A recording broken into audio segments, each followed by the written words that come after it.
हर हर महादेव। जय श्री कृष्णा, जय श्री राधे राधे। तो भक्तों, आज की वीडियो बहुत ही खास होने वाली है, क्योंकि आज इस वीडियो में हम श्रीमद् भगवद गीता के प्रथम और द्वितीय अध्याय का वर्णन करेंगे।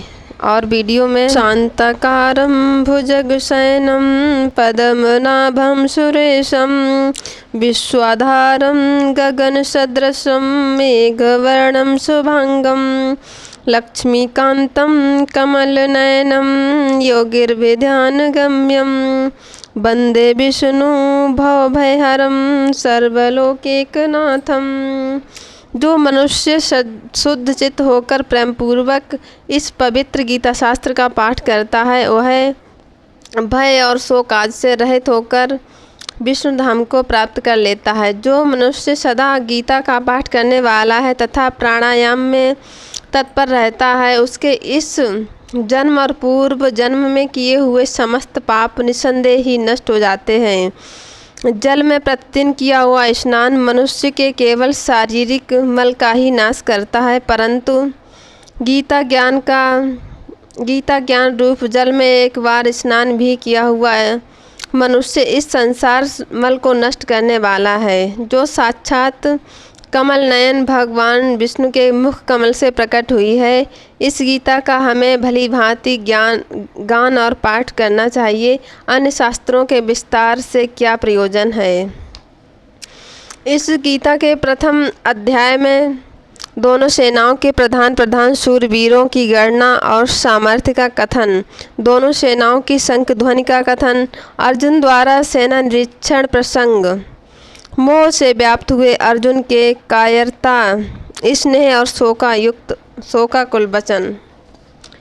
श्रीमद्भगवद गीता के प्रथम अध्याय में जब धृतराष्ट्र बोले, हे संजय, धर्म भूमि कुरुक्षेत्र में एकत्रित युद्ध की इच्छा वाले मेरे और पांडु के पुत्रों ने क्या किया। संजय बोले, उस समय राजा दुर्योधन ने व्यूह रचना युक्त पांडवों की सेना को देखकर और द्रोणाचार्य के पास जाकर यह वचन कहा, हे आचार्य, आपके बुद्धिमान शिष्य द्रुपद पुत्र धृष्टद्युम्न व्यूहाकार खड़ी की हुई पांडु की इस बड़ी भारी सेना को देखिए। इस सेना में बड़े बड़े धनुषों वाले तथा युद्ध में भीम और अर्जुन के समान सूरवीर, सात्विक और विराट तथा महारथी आदि राजा द्रुपद, धृतकेतु और चेकितान तथा बलवान काशीराज, पुरचित, कुंती भोज और मनुष्यों में श्रेष्ठ साव्य, पराक्रमी युधामन्यु तथा बलवान उत्तमौजा, सुभद्रा पुत्र अभिमन्यु एवं द्रौपदी के पांचों पुत्र, ये सभी महारथी हैं। हे ब्राह्मण श्रेष्ठ, आप अपने पक्ष में जो भी प्रधान है उनको आप समझ लीजिए। उनकी जानकारी के लिए मेरी सेना के जो सेनापति हैं उनको बतलाता हूँ। आप द्रोणाचार्य और पितामह भीष्म तथा कर्ण और संग्राम विजयी कृपाचार्य तथा वैसे ही अश्वत्थामा, विकर्ण और सोमदत्त पुत्र भूरिश्रवा और भी मेरे लिए जीवन की आशा त्यागने वाले बहुत से शूरवीर, अनेक प्रकार से शास्त्रों के सुसज्जित और सबके सब युद्ध में चतुर हैं।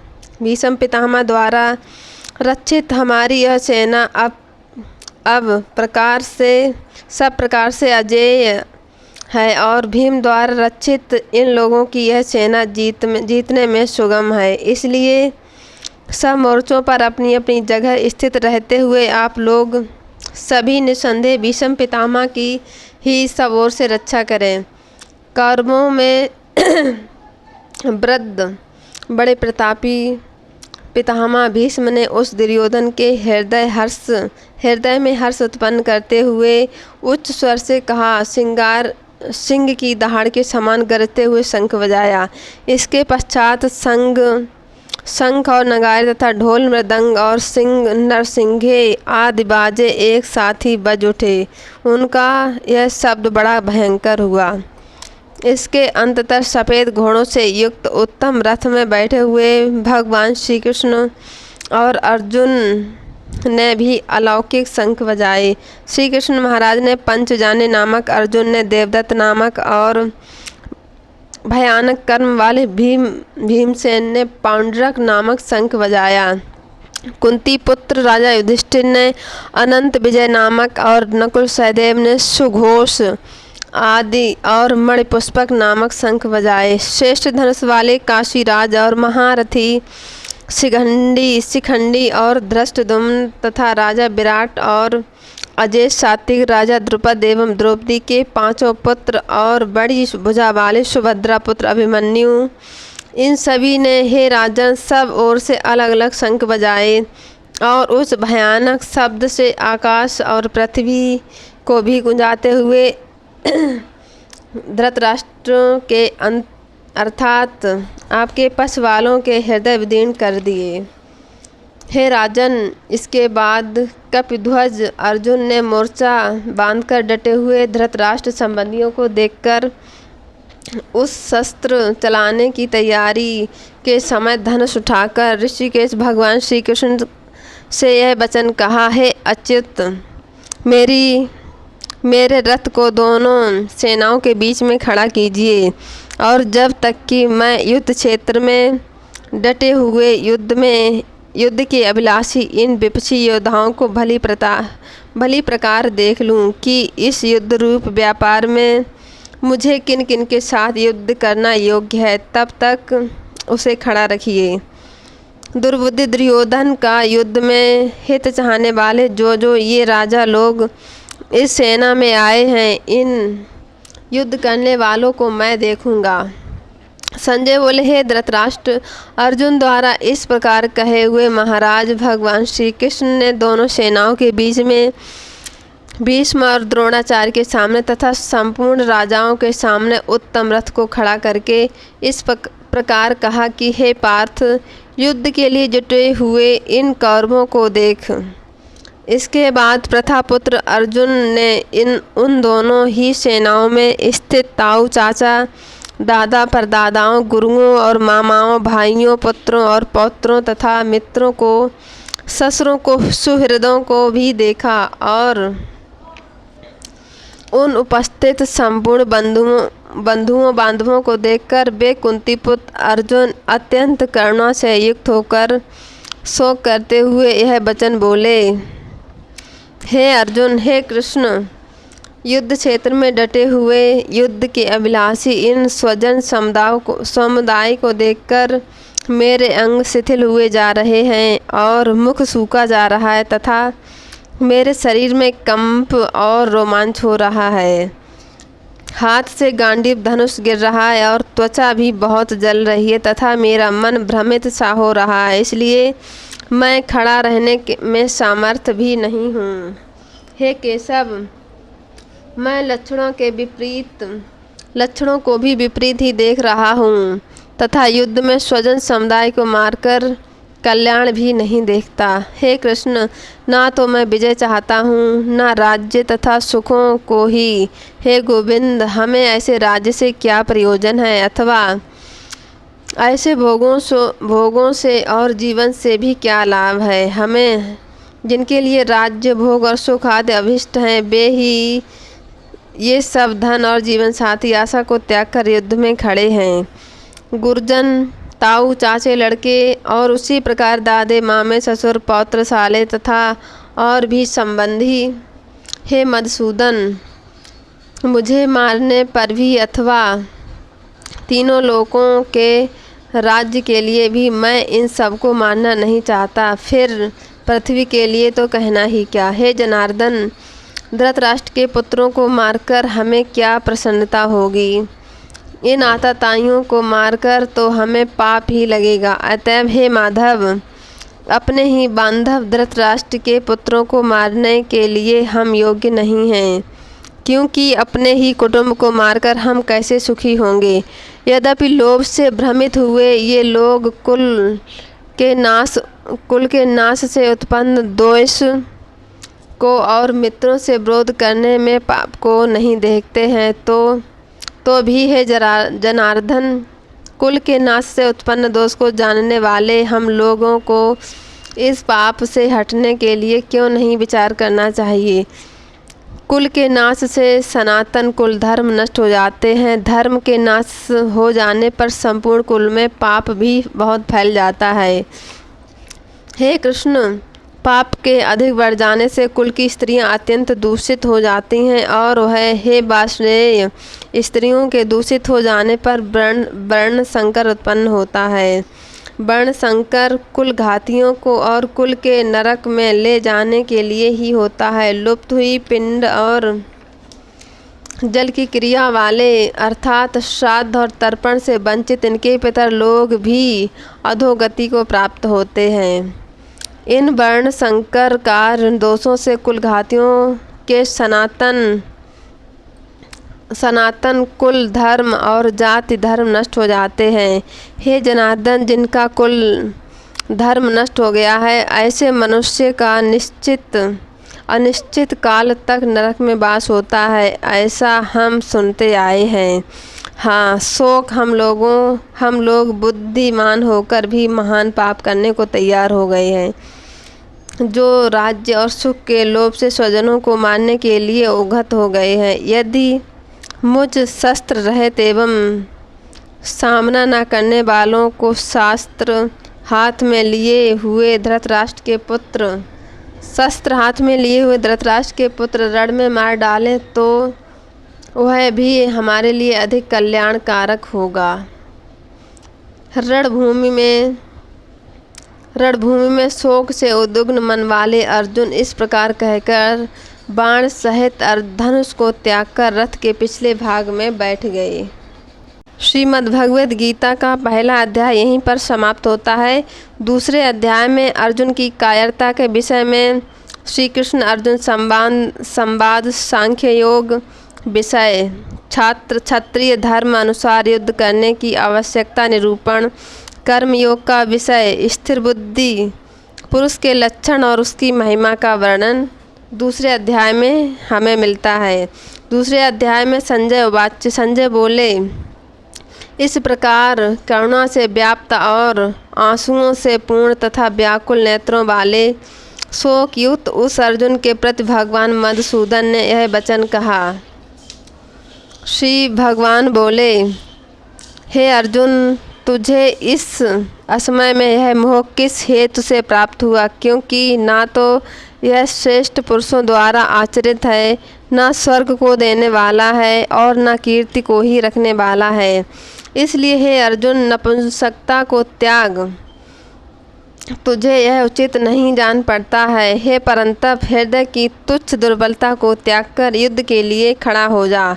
अर्जुन बोले, हे मधुसूदन, मैं रणभूमि में किस प्रकार बाणों से भीष्म पितामह और द्रोणाचार्य के विरुद्ध लड़ूंगा, क्योंकि हे मधुसूदन, वे दोनों ही पूजनीय हैं।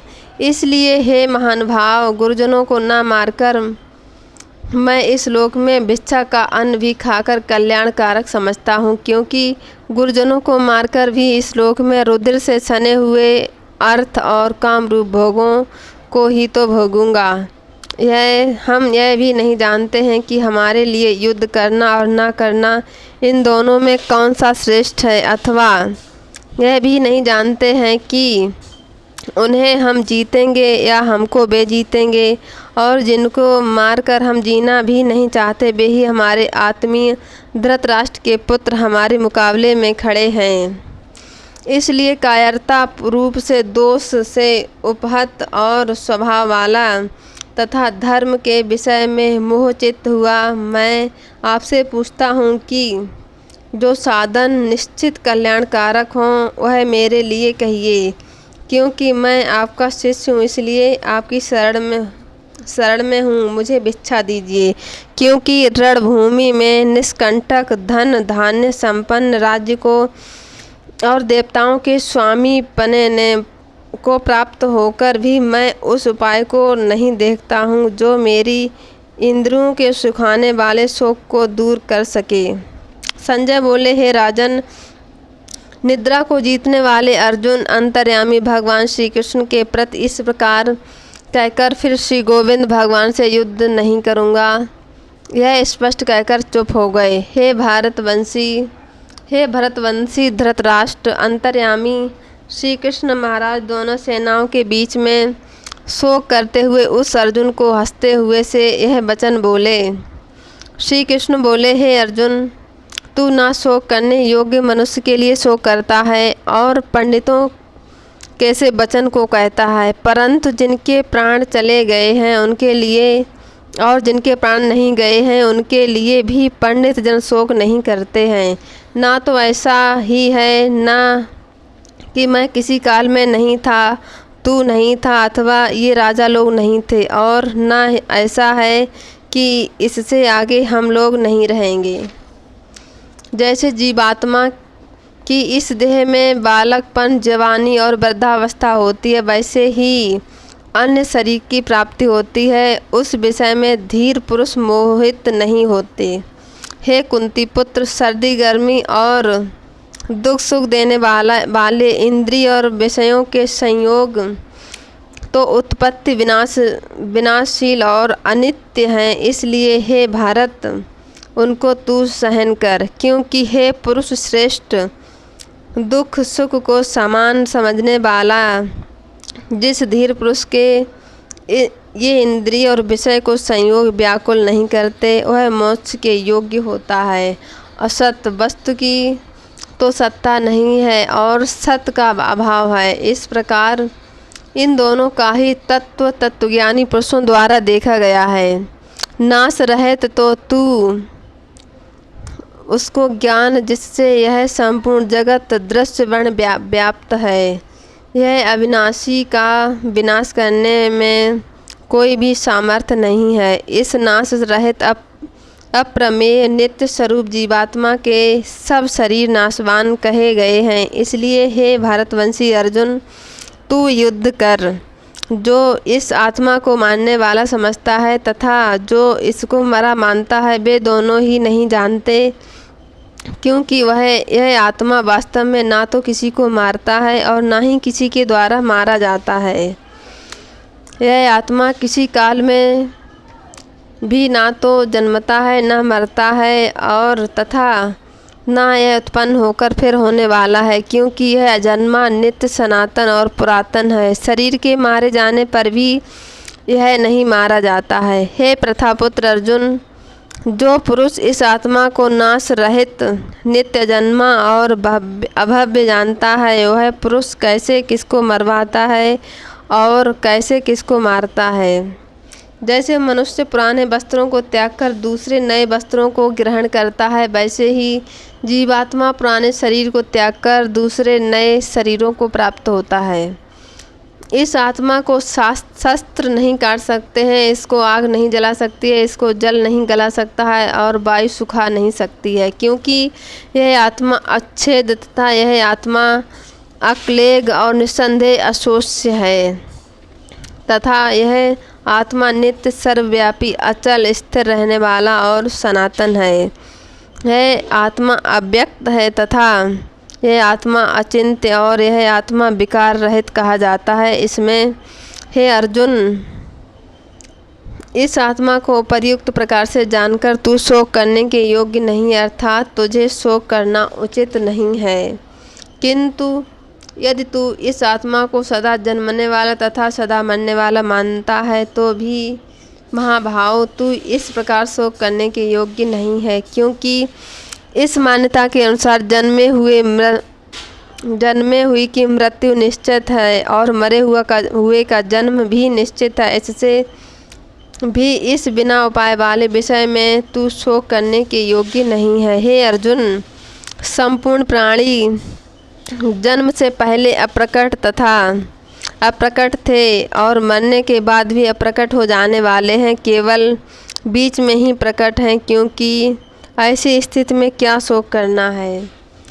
कोई एक महापुरुष ही इस आत्मा को आश्चर्य की भांति देखता है और वैसे ही दूसरा कोई महापुरुष ही इसके तत्व को आश्चर्य की भांति वर्णन करता है तथा दूसरा कोई अधिकारी पुरुष ही इसे आश्चर्य की भांति सुनता है और कोई तो सुनकर भी इसको नहीं जानता है। हे अर्जुन, यह आत्मा सबके शरीर में सदा ही अवध्य है। इस कारण संपूर्ण प्राणियों के लिए तू शोक करने के योग्य नहीं है तथा अपने धर्म को देखकर भी तू भय करने योग्य नहीं है, अर्थात तुझे भय नहीं करना चाहिए, क्योंकि क्षत्रिय के लिए धर्म युक्त युद्ध से बढ़कर कोई दूसरा कल्याणकारी कर्तव्य नहीं है। हे पार्थ, अपने आप प्राप्त हुए और खुले हुए स्वर्ग के द्वार रूप इस प्रकार के युद्ध को भाग्यवान क्षत्रिय लोग ही पाते हैं, किंतु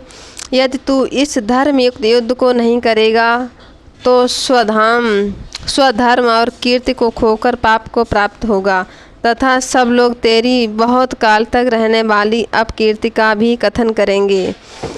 और माननीय पुरुषों के लिए अपकीर्ति मरण से भी बढ़कर है, और जिनकी दृष्टि में तू पहले बहुत सम्मानित होकर अब लघुता को प्राप्त होगा, वे महारथी लोग तुझे भय के कारण युद्ध से हटा हुआ मानेंगे। तेरे बैरी लोग तेरे सामर्थ्य की निंदा करते हुए तुझे बहुत से न कहने योग्य वचन भी कहेंगे। इससे अधिक दुख और क्या होगा। या तो तू युद्ध में मारा जाकर स्वर्ग को प्राप्त होगा अथवा संग्राम में जीतकर पृथ्वी का राज्य भोगेगा। इस कारण हे अर्जुन, तू युद्ध के लिए निश्चय करके खड़ा हो जा। जय पराजय, लाभ हानि और दुख सुख को समान समझकर उसके बाद युद्ध के लिए तैयार हो जा। इस प्रकार युद्ध करने से तू पाप को प्राप्त नहीं होगा। हे पार्थ, यह बुद्धि तेरे लिए ज्ञान योग विषय में कही गई और सब अब तू इसको कर्म योग के विषय में सुन। जिस बुद्धि से युक्त हुआ तू कर्मों के बंधन को भली भांति त्याग देगा, अर्थात सर्वथा नष्ट कर डालेगा। इस कर्म योग में आरंभ का अर्थात बीज का नाश नहीं है और उल्टा फल रूप दोष भी नहीं है, बल्कि इस कर्म योग रूप धर्म का थोड़ा सा भी साधन जन्म मृत्यु रूप महान भय से रक्षा कर लेता है। हे अर्जुन, इस कर्म योग में निश्चयात्मिक बुद्धि एक ही होती है, किंतु अस्थिर विचार वाले विवेकहीन सकाम मनुष्यों की बुद्धियां निश्चय ही बहुत भेदों वाली और अनंत होती हैं। हे अर्जुन, जो भोगों में तन्मय हो रहे हैं, जो कर्म फल के प्रशंसक वेद वाक्यों में ही प्रीति रखते हैं, जिनकी बुद्धि में स्वर्ग ही परम प्राप्य वस्तु है और जो स्वर्ग से बढ़कर दूसरी कोई वस्तु ही नहीं है, ऐसा कहने वाले हैं, वे अविवेकी जन इस प्रकार की जिस पुष्पित अर्थात दिखाऊ शोभा युक्त वाणी को कहा करते हैं, जो कि जन्म रूप कर्म फल देने वाली एवं भोग तथा ऐश्वर्य को प्राप्ति के लिए नाना प्रकार की बहुत सी क्रियाओं का वर्णन करने वाली हैं, उस वीणा द्वारा जिनके चित्त हर लिया गया है। जो भोग और ऐश्वर्य में अत्यंत आसक्त हैं उन पुरुषों की परमात्मा में निश्चयात्मक बुद्धि नहीं होती है। हे अर्जुन, वेद उपयुक्त प्रकार से तीनों गुणों के कार्य रूप समस्त भोगों एवं उनके साधनों का प्रतिपादन करने वाले हैं, इसलिए तू उन भोगों एवं उनके साधनों में आसक्तिहीन, हर्ष शोक द्वंद्वों से रहित, नित्य वस्तु परमात्मा में स्थित, योगक्षेम को न चाहने वाला और स्वाधीन अंतःकरण वाला हो। सब ओर से परिपूर्ण जलाशय को प्राप्त हो जाने पर छोटे जलाशयों में मनुष्य का जितना प्रयोजन रहता है, ब्रह्म को तत्व से जानने वाला ब्राह्मण का समस्त वेदों में उतना ही प्रयोजन रहता है। तेरा कर्म करने में ही अधिकार है, उसके फलों में कभी नहीं।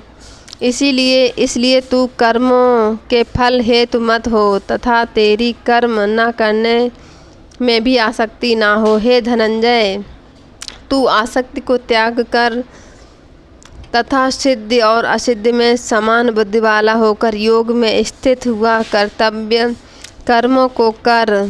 समत्व ही योग कहलाता है। इस समत्व स्वरूप बुद्धि योग से सकाम कर्म अत्यंत ही निम्न श्रेणी कहा। इसलिए हे धनंजय, तू समबुद्धि में ही रक्षा का उपाय ढूंढ, अर्थात बुद्धि योग का ही आश्रय ग्रहण कर, क्योंकि फल के हेतु बनने वाला अत्यंत दीन समबुद्धि युक्त पुरुष पुण्य और पाप दोनों को इसी लोक में त्याग देते हैं, अर्थात उनसे मुक्त हो जाता है। इससे तू समत्व रूप योग में लग जाए। है समत्व रूप योग ही कर्मों में कुशलता अर्थात कर्म बंधन से छूटने का उपाय है, क्योंकि समबुद्धि से युक्त ज्ञानी जन कर्मों से उत्पन्न होने वाले फल को त्याग कर जन्म रूप बंधन से मुक्त हो निर्विकार परम पद को प्राप्त हो जाते हैं।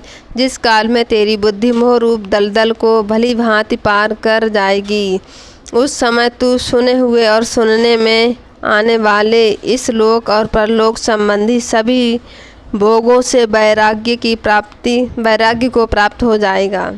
भली भांति के वचनों को सुनने से विचलित हुई तेरी बुद्धि जब परमात्मा में अचल और स्थिर ठहर जाएगी, तब तू योग को प्राप्त हो जाएगा, अर्थात तेरा परमात्मा से नित्य संयोग हो जाएगा। अर्जुन बोले, हे केशव, समाधि में स्थित परमात्मा को प्राप्त हुई स्थिर बुद्धि पुरुष को क्या लक्षण है? वह स्थिर बुद्धि पुरुष कैसे बोलता है, कैसे बैठता है और कैसे चलता है?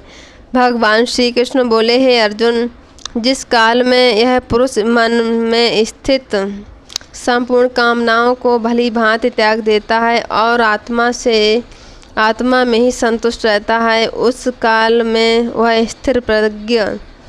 स्थित प्रज्ञ कहा जाता है। दुखों की प्राप्ति होने पर जिनके मन में उद्वेग नहीं होता, सुखों की प्राप्ति में जो सर्वदा निस्पृह तथा जिसके राग भय और क्रोध नष्ट हो गए हैं, ऐसा मुनि स्थिर बुद्धि कहा जाता है। जो पुरुष सर्वत्र स्नेह रहित हुआ उस शुभ या अशुभ वस्तु को प्राप्त होकर या ना प्रसन्न होता है और ना द्वेष करता, उसकी बुद्धि स्थिर है। कछुआ जैसे सब ओर से अपने अंगों को समेट लेता है, वैसे ही जब यह पुरुष इंद्रियों को सब प्रकार से हटा लेता है, तब उसकी बुद्धि स्थिर हो जाती है। इंद्रियों के द्वारा विषयों को ग्रहण न करने वाले पुरुष को भी केवल विषय को निवृत्त हो जाता है, परंतु उनमें रहने वाली आसक्ति निवृत्त नहीं होती। इस प्रकार स्थित प्रज्ञ पुरुष की तो आसक्ति भी परमात्मा का साक्षात्कार करके निवृत्त हो जाती है। हे अर्जुन, आसक्ति का नाश न होने के कारण ये प्रथम स्वभाव वाली इंद्रियां यत्न करते हुए बुद्धिमान पुरुष के मन को भी बलात्कार से हर लेती हैं।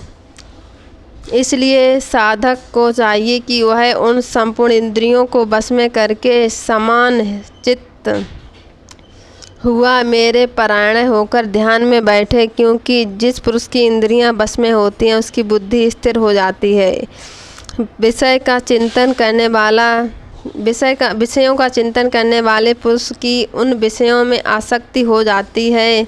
आसक्ति से उन विषयों की कामना उत्पन्न होती है और कामना से विघ्न पड़ने से क्रोध उत्पन्न होता है। क्रोध से उत्पन्न मूढ़ भाव उत्पन्न हो जाता है।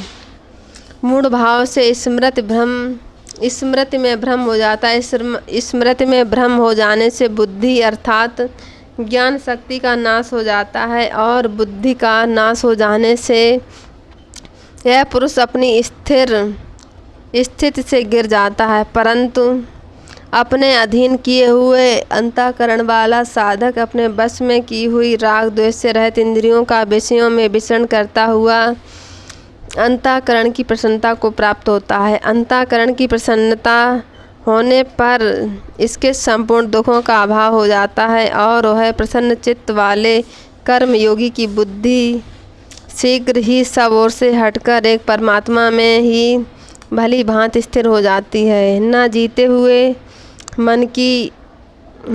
हुए मन और इंद्रियों वाले पुरुष में निश्चयात्मक बुद्धि नहीं होती और उस अयुक्त मनुष्य के अंतःकरण में भावना भी नहीं होती तथा भावनाहीन मनुष्य को शांति नहीं मिलती, और शांति रहित मनुष्य को सुख कैसे मिल सकता है। क्योंकि जैसे जल में चलने वाली नाव को वायु हर लेती है, वैसे ही विषयों से विचरती हुई इंद्रियों में मन जिस इंद्रिय के साथ रहता है वह एक ही इंद्रिय इस अयुक्त पुरुष की बुद्धि को हर लेता है।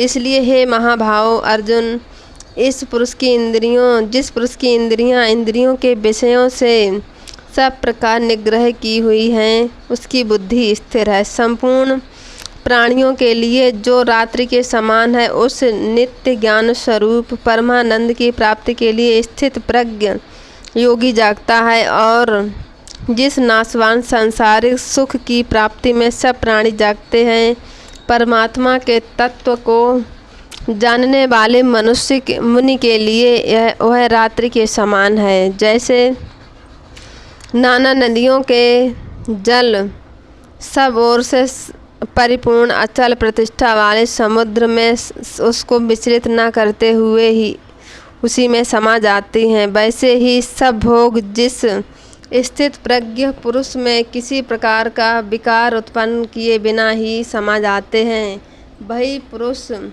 परम शांति को प्राप्त होता है, भोगों को चाहने वाला नहीं। जो पुरुष संपूर्ण कामनाओं को त्याग कर ममता रहित, अंग रहित और स्पृहा रहित हुआ विचरता है, वही शांति को प्राप्त होता है, अर्थात वह शांति को प्राप्त है। हे अर्जुन, यह ब्रह्म को प्राप्त हुए पुरुष की स्थिति है। इसको प्राप्त होकर योगी कभी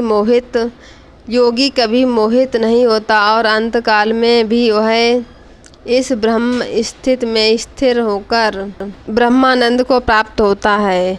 दूसरा अध्याय भी भक्तों यहीं पर समाप्त होता है, और इससे आगे की श्रीमद्भगवत की कथा हम आगे की वीडियो में कहेंगे। तब तक जय श्री कृष्णा, राधे राधे। तो भक्तों, जब तक आपको ये वीडियो अच्छी लगी हो तो वीडियो को लाइक ज़रूर करें और चैनल सब्सक्राइब कर लें, जिससे आगे की जानकारी आपको प्राप्त होती रहे। जय श्री कृष्णा, राधे राधे।